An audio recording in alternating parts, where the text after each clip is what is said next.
Que rua. Oi, gente, sou o Broa de Natal, Seca e Banguela, olha que viado lindo. Imagine, pensem, fizeram uma máquina de pegar ladrão no Japão.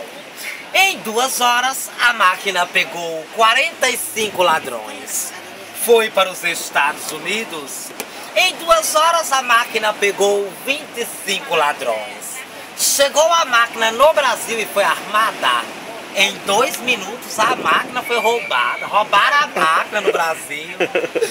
Nada como humor para quebrar os preconceitos. Em Serra Pelada, um cara conseguiu 200 quilos de ouro. Perdeu tudo, ficou desesperado. Outro conseguiu apenas uma pedrinha pequena de diamante. Pôs em cima da mesa e ficou observando. Veio um urubu e comeu. Ele chorou, gritou, esperneou. Chegou o amigo e ele disse: carrega a espingarda. Homem, tá doido? Tá cheio de urubu aqui? Carrega a espingarda. Tinha um urubu assim, bem separado dos outros. Ele mirou e atirou. Prá! Rasgou o urubu, pegue seu diamante. Homem, como é que você sabia que aquele urubu estava com o meu diamante?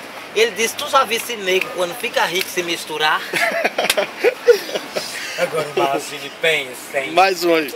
Imaginem. Ponta Negra aqui com um amigo de... Com a Broa de Natal. Eu vou contar uma mais ou menos. É Broa de Natal, é? Broa de Natal. Imagine, Direto de Ponta Negra. Isso. Imagine, pensem. Uma bicha iniciando a carreira dela. Chegou na delegacia nervosa. Delegado, eu fui assaltada, delegado, e violentada. Delegado disse: aonde? Na praia. Quantos foram? 4, seu delega. O delegado disse: tu não tem vergonha na tua cara, não? 11 anos de idade, 4 homens numa praia, tu não correu por quê? Ai, delegado, meia-noite, embriagada, salto alto, areia fofa, saia justa, adeus, velocidade.